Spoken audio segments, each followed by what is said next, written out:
Ladies and gentlemen, welcome back to Slamtown. I'm Mike Ginn. That is not Dan Bakley. That is the mechanic Brandon Catino. We're in action talking about wrestling today, not mixed martial arts. I know you see Brandon, you think kickboxing, you think MMA. He's also a diehard wrestling fan as well. So I'm happy to have Brandon on this episode. We're going to talk all about the return of Bray Wyatt, what that means for WWE, what that means for wrestling. We'll talk about that. But first, you know what it is. Go ahead and check out all the Slamtown merchandise over on FightersFirst.shop. And since we got them in the house, go ahead and get the mechanic collection too while you're at it. FightersFirst.shop. Let our apparel be a part of your story. Brandon, how you feeling today? Man, I'm feeling good, man. It's good. It's good to talk some wrestling with you, and we don't have to worry about MMA fans yelling at us about it. So I'm ready to talk some wrestling. Yeah, I'm excited to have you on. We've been talking about trying to get you in the schedule somehow, and Dan wasn't available today, so here you are, and it's a blessing for all of us. So here we go. This time you can actually be the good guy because I kind of dig being the bad guy on this show, so that's fine. Today we're talking about Bray Wyatt, of course, at Extreme Rules, the enigmatic one, if you want to call him that, the Eater of Worlds, the how many other nicknames Bray Wyatt has returned to WWE after over a year. He got released last July, among many budget cuts and everything else. Vince McMahon and Nick Khan at the time just didn't want to deal with the headache that is Bray Wyatt. But Triple H seems to dig that. Triple H on Ariel Helwani was like, I love working with the guy. You just got to kind of reel him in a little bit. So here he is. He's back. He had flirted with AEW. He had flirted with the Control Your Narrative thing with Braun Strowman and EC3. He's been off doing a horror movie. Of course, Rob Fee, his guy, is now one of the creative directors in WWE, so that's back. Brandon, I'm just going to get your initial thoughts right off the bat. Did all the White Rabbit skits, right? Did you know that was going to be Bray? Did you think it was going to be Bray? And then when you actually saw him at Extreme Rules, did you pop for it? I really wasn't sure it wasn't going to be Bray Wyatt until that night, because until that night of Extreme Rules, because I think then the internet was kind of out there just talking about it being Bo Dallas instead. So that's when I thought, like, all right, that would have been awesome, actually. Maybe it would be Bray Wyatt or Bo Dallas coming together and joining forces, because they never really been a team together. So this would be the way of how to get them together. So that's really what I thought. I really wasn't even thinking about Bray Wyatt. Like, I just didn't think he was going to come back for a while. But then that night, man, when he did show up, and then it went dark, and then you heard he has the whole world in his hands. That's when you knew who it was, and yeah, man, I definitely did pop for it.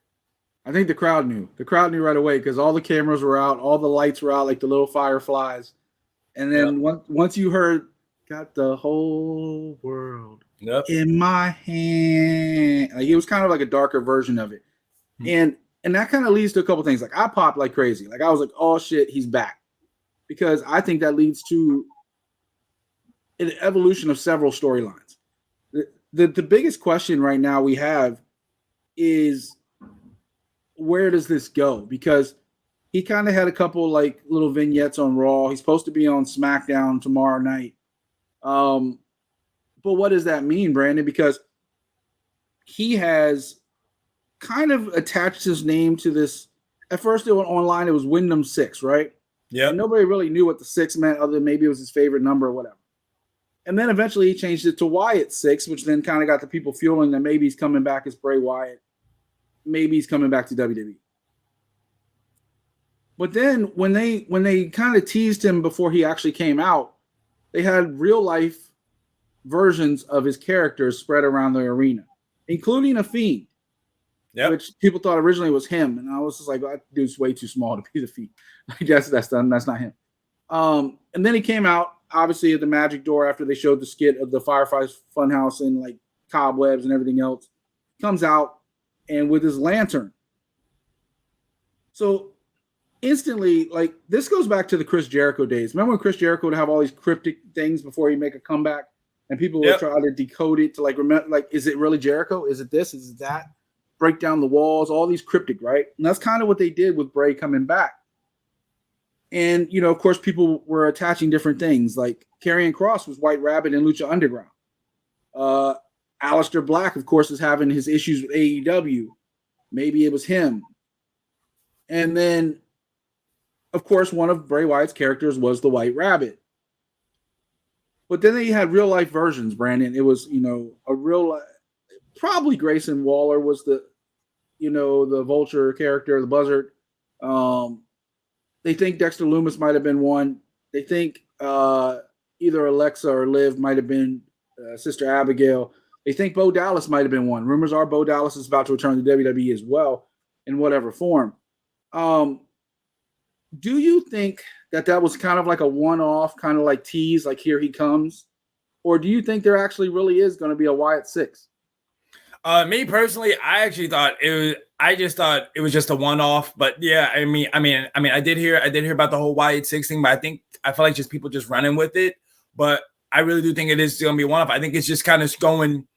I felt like to me, it was just showing you his evolution, his creation on the things that he has done, the things that he has created, because all those characters that he just did, that was like his old, like, I guess I want to say his old persona when he had the Fiend, and now to me, he's going back to his Eater of Worlds when he had, the Wyatt family, the Wyatt compound, all that stuff like that, with the Firefly. So I think it's just him just kind of going back, and it's just showing you, evolution or his creativity, and just him just kind of starting all over.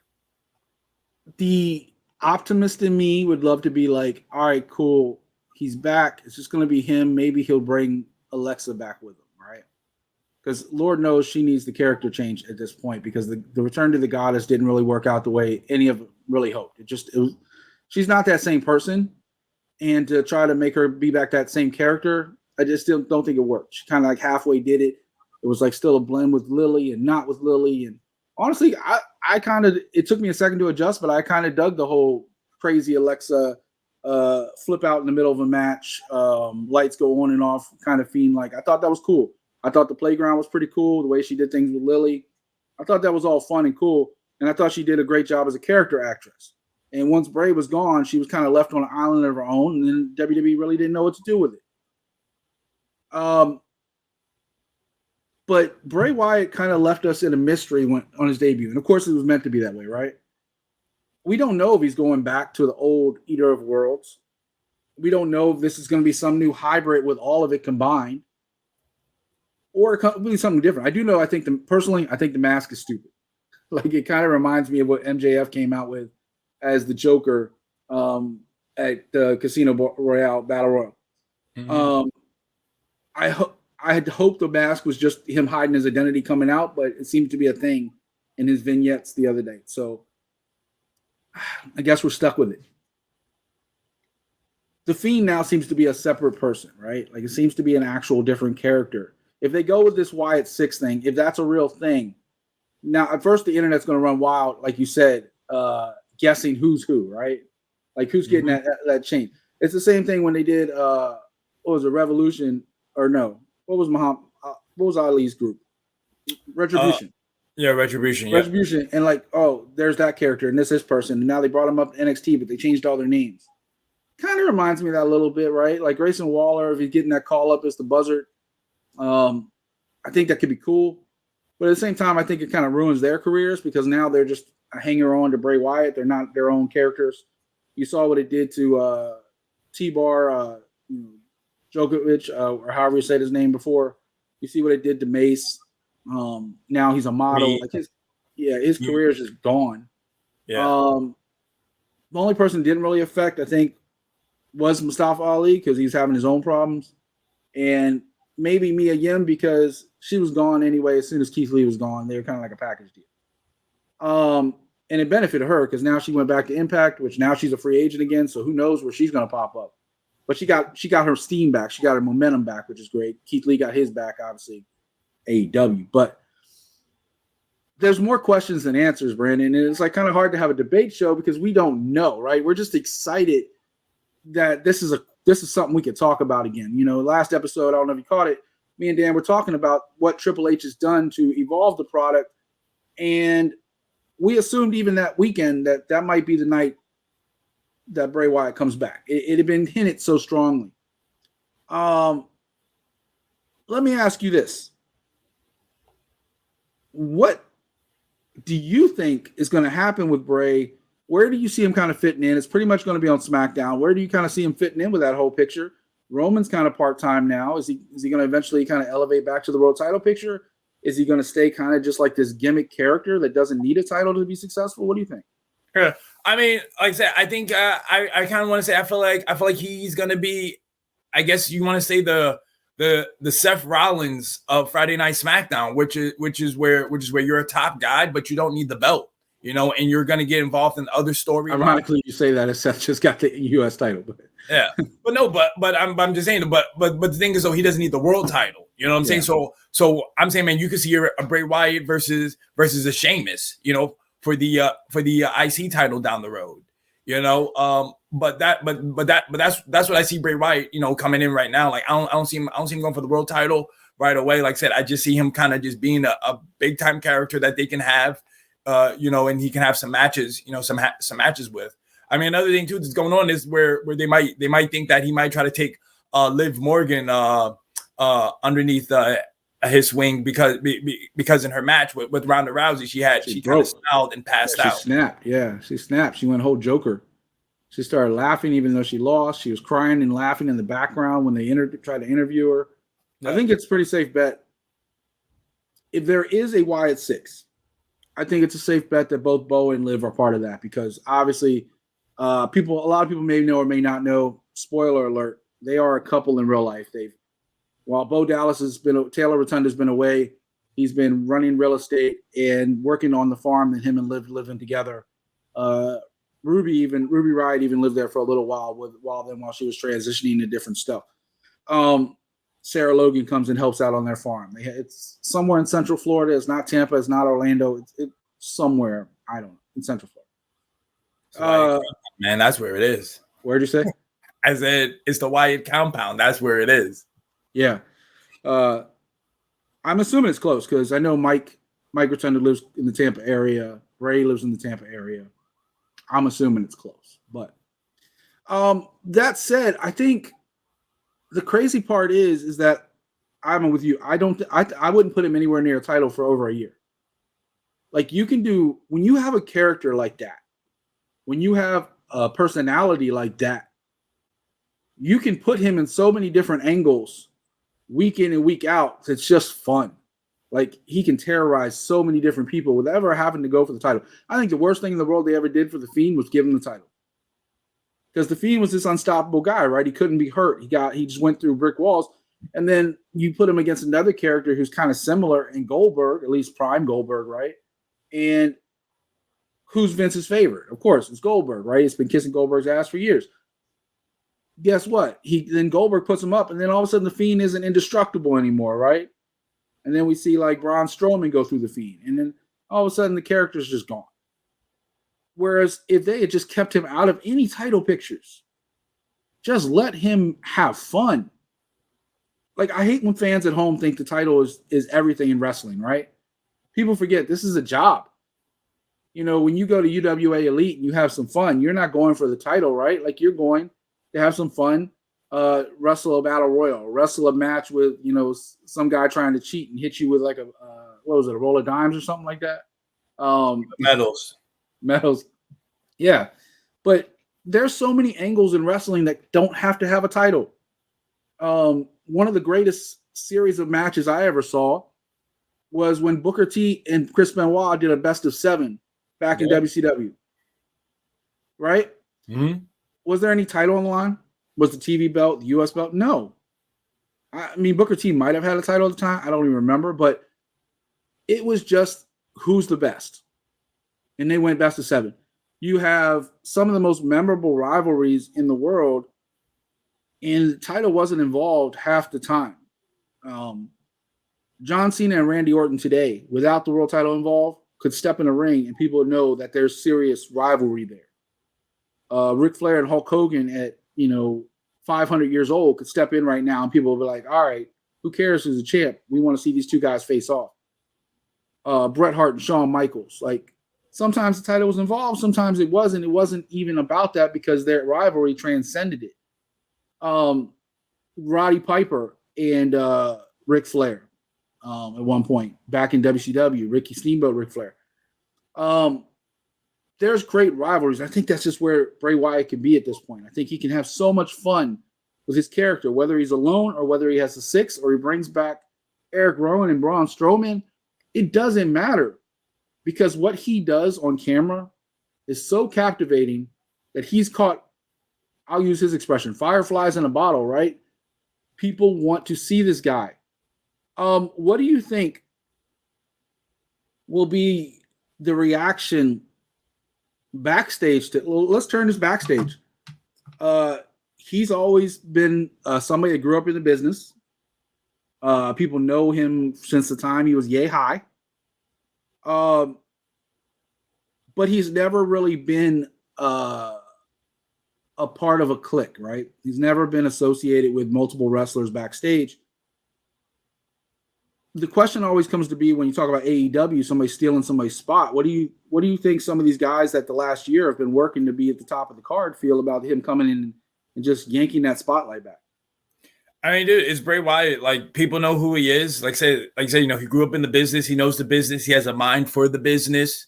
This is how it is, man. You're like, yo, if you're worried about your spot, then then that means that you're not doing what you're supposed to do. Do we see Alexa go back to Bray Wyatt? No, because if they're really keeping like how brands are, like I said, Alexa's on Raw. He's to me. He did say hello, old friend. To me, he's gonna be on SmackDown. So, like I said, I think if he's getting somebody, he's getting Liv. So speaking of that, if there is a Wyatt 6, who do you think would be perfect for some of those characters? Man, I don't know, man. To be honest with you, I don't know. I really don't think about it. I mean, besides Liv and Bo, I mean, I just don't see Grayson Waller being that person, But then, hey, man, I mean, to me, these are the people that you got. Like, a lot of people think about always the main roster, but then you got to look at what's happening on NXT, because usually sometimes it's those call up, and you think of somebody like who was it? What's my man's name? Veer, right? I mean, he was supposed to be. Yeah, he just went back to NXT. Yeah, exactly. So I mean, you never know. Like, you haven't seen this guy. I mean, he could be somebody who could be a follower of Bray Wyatt. Because he just went and he got the other guy on NXT. I'm sorry, I can't remember their names right now. Yeah, I forget the other Indian guy's name too. But all right, so here's one thing I will say: I don't think Dexter Lumis is part of this. Like, a lot of people keep throwing his name in there. He's got this rivalry with the Miz going right now that's in full blown. I just don't see it. I'm not saying it's not possible for him to pull double duty, right? Like, could he be under a mask and then also be on Raw? Sure, absolutely, he could be. And then when it's time to unveil, maybe he's a different character, right? Maybe it's somebody different. We've seen it before. People play one. Remember Ric Flair and the Black Scorpion? Black Scorpion definitely was not Ric Flair for a long time. Mm-hmm. And then all of a sudden, when it comes time for the match, the mask comes off and it's Ric Flair. Come on. I could see Joe Gacy being a fit. He's been kind of in that mold for a while. Yeah. And with Bray Wyatt coming back, it steals all of his spotlight, right? Because that's exactly what he was doing, right? Exactly. That's why I don't see it being Joe Gacy. Because to me, Joe Gacy's doing his own thing on NXT. He's got the dyad. He's got his own followers. Unless those guys are going to be, unless really all three of them be part of it, part of Wyatt's thing. I could see that. The one reason why I say Joe Gacy could be is only because there's no other way to go. He doesn't come up to the main roster as he is now with Bray Wyatt already there. Like, that's just, they don't let wrestlers have the same first name sometimes. Like, if there's two wrestlers both named Mike, one of them's going to be named something different. If there's two women with blonde hair, usually they make one of them dye it red or something like that. They try to have one character or one person be that person. I can't remember who it was, but it was a wrestler named Shane. And Shane McMahon at the time was on the roster. And they actually made him change his name to, like, Taylor or something. I don't even remember what it was changed to, but it was so ridiculous because the dude had been on the indies the entire time as Shane something. And then he comes to, because Shane McMahon. There's a lot of wrestlers for years couldn't do the super kick because of Shawn Michaels. Now everybody does it, but at the time it was like, that's Shawn's move, that's his finisher. WWE, whether it's Vince McMahon or Triple H grew up under Vince McMahon. Like, some things aren't going to change. And I very highly doubt that there'll be two of the same kind of character, even if it's on Raw or SmackDown. So I think Joe Gacy's possible. I think Liv Morgan and Bo Dallas are very possible. I could see Grayson Waller because he's kind of floundering in NXT right now. Like, he doesn't have direction. He doesn't, like, he's kind of doing his talk show now. He's good on the mic. He's got that reality TV background. But in the ring, he's got his feud with Apollo going on. Yeah, but even that's kind of supernatural. They got Apollo making his eyes blood red and bleeding, and which I don't really understand Apollo right now. I've always loved him in the ring. I don't understand his gimmicks 99% of the time. The whole Nigerian Prince thing I didn't really get. Before that, he was just boring for a while. I've never seen a guy more talented in the ring and less exciting outside of it. Does that make sense? Mm-hmm. Yeah. And then, of course, Bo Dallas, right? Bo Dallas is the guy that have been wanting to tie into Bray Wyatt forever. The closest we ever got was one time him and Curtis Axel did a skit, right? Where they pretended to be the Wyatts as they were fighting for the tag titles. Yep. And everybody kind of popped for it because he looked just like Bray. You put the beard on him and stuff, and we're like, oh, he's perfect. He's perfect. Never happened. They always kept it separate. And I don't know whose idea that was, whether it was his for wanting his own identity or if it was theirs. Personally, I think the best thing that could happen for Taylor Rotunda, a.k.a. Bo Dallas, is to go back to NXT, reclaim his momentum with the whole Bo Lee thing or whatever character he wants now. Because Triple H is the one that put that first title on. Triple H is the one that said, hey, when we're switching to FCW to NXT, this is the guy that I think will carry the torch for the next 5-10 years. That's the reason why he's going back to WWE and not to AEW like he flirted with back when they were doing they were in England and they were doing like a bunch of interviews. And I don't know if you caught that. They did like this big wrestling convention over the summer in England, and his dad was there, Bray was there, everybody was there. Mm-hmm. And he was hinting like, yeah, I want to go to AEW. I want to get back in the ring. I'm excited again. Then Triple H takes charge and everything changes. I think Bo Dallas would be perfect for this, but I think he'd be more perfect on his own again and kind of making that run that he deserved a long time ago. Him and Pac were some of the best him and Adrian Neville, back when Pac was Neville, were some of the best matches you ever saw at NXT. So that said, that's our thoughts on this. Brandon, I'll give you the final thought on the subject before we get out of here today. Awesome having you on. I hope we get you on for more episodes here and there so we can kind of kick it about wrestling. This Friday night, tomorrow night, this episode airs on Thursday. SmackDown is Friday. Tomorrow night, what do we see? Honestly, I probably feel like there'll probably be another skit. I don't think he'll be in person, but I could be wrong. I just feel like with Bray, he's not going to be in like, or should I say he's not going to be in the ring. I feel like he could be either backstage, or it could be, like staged off somewhere. But that's all I see. I see him just talking a little bit, and that's really about it. Let me ask you one last question, because this kind of just popped in my head when you said that. The return was epic. Like, no doubt that they popped for it. Kind of reminded me of All Out, not this year, but last year, where they had the two returns, or the two debuts with Danielson and Cole at the end of the show. When you think the show's over, here comes somebody else. And then, of course, they did a double one. But was that the right way to re-debut Bray Wyatt? Or would you have preferred to see him, like, lights go out and all of a sudden he shows up in the ring interfering in somebody's match, like making an epic return? And it was cool. I think people don't do that anymore. I don't see too many people making these surprise returns in the middle of a match anymore.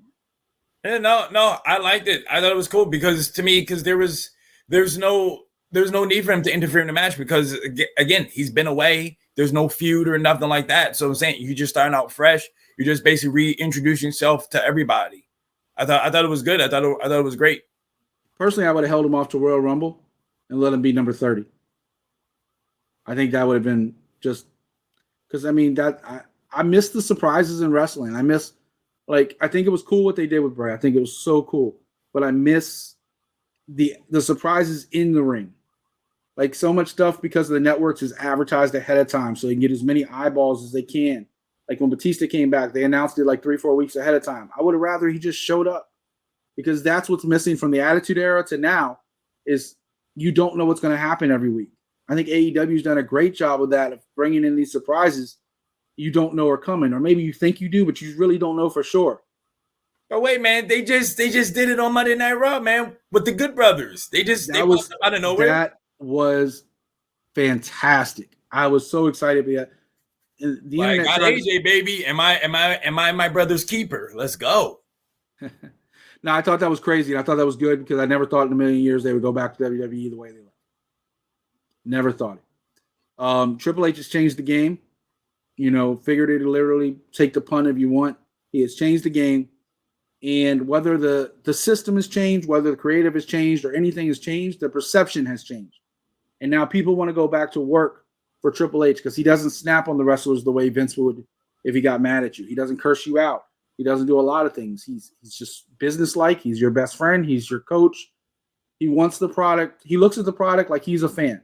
And sometimes that's good and sometimes that's bad, but it's always going to be from a player's coach perspective, I think is the best way to put it.